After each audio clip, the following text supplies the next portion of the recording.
From the standpoint of Orthodox Christianity, paganism represents both a profound human yearning for the divine and a tragic distortion of that yearning. The Church Fathers consistently acknowledged that humanity is inherently homo adorans, a being created to worship. Yet, according to Orthodox theology, when worship is directed away from the true and living God, it becomes misdirected toward creation itself, leading to spiritual blindness and idolatry. 1. The ontological divide. Creator versus creation. Orthodox Christianity begins with a fundamental distinction between creator and creation.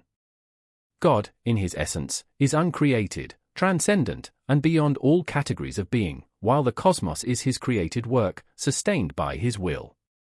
Paganism, by contrast, often blurs or erases this distinction, divinizing aspects of the natural world, sun, moon, fertility, or the elements, and thereby confuses the created with the divine.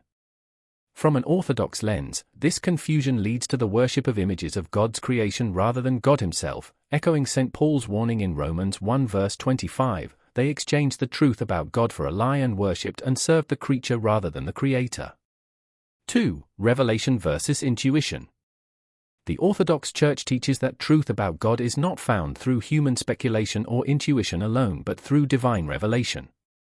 While natural reason can perceive that a creator exists, Romans 1 verse 20, only God's self-revelation, culminating in the incarnation of Christ, makes possible true knowledge of him.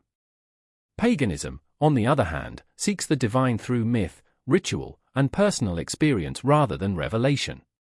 This pursuit, though sincere, is seen by the Church as groping in the dark, a partial, fragmentary intuition of divine realities without the guiding light of Christ, who is the true light that enlightens every man, John 1 verse 9. 3. The problem of idolatry.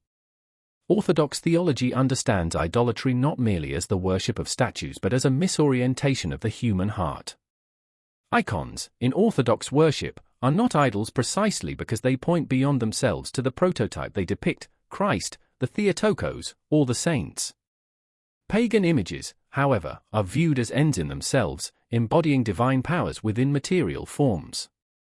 This, from the Orthodox point of view, constitutes a spiritual inversion, whereby the material is not a transparent medium of grace but a substitute for God. Hence, what is meant to lead man upward toward the uncreated light instead traps him within the confines of the created order. 4. The moral and anthropological consequences. For Orthodox Christianity, the loss of true worship has direct consequences for the human person. Worshipping the Creator restores man to his proper relationship with God and thus to his true humanity.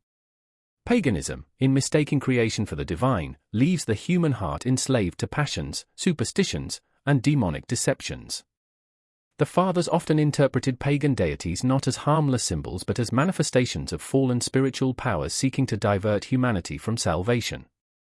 Thus, while acknowledging that pagan cultures often preserved noble moral insights, Orthodoxy views their religious systems as spiritually perilous without the illumination of Christ. 5. Fulfillment, not condemnation. Yet, the Orthodox critique of paganism is not simply rejection, it is also fulfillment. The Church Fathers, particularly St. Justin Martyr and St. Clement of Alexandria, spoke of the logos spermatikos, the seed of the word, scattered throughout all nations. Wherever truth, beauty, or virtue appear in pagan traditions, they are seen as foreshadowings of Christ, the incarnate logos. Therefore, Orthodox Christianity does not deny the spiritual hunger that paganism represents, rather, it proclaims that this hunger can only be satisfied in the living communion with the triune God revealed in Jesus Christ. Conclusion. From the Orthodox Christian perspective, paganism stands as both testimony to humanity's unquenchable thirst for the divine and a tragic example of what happens when that thirst turns inward, mistaking the reflection of the divine in creation for God himself.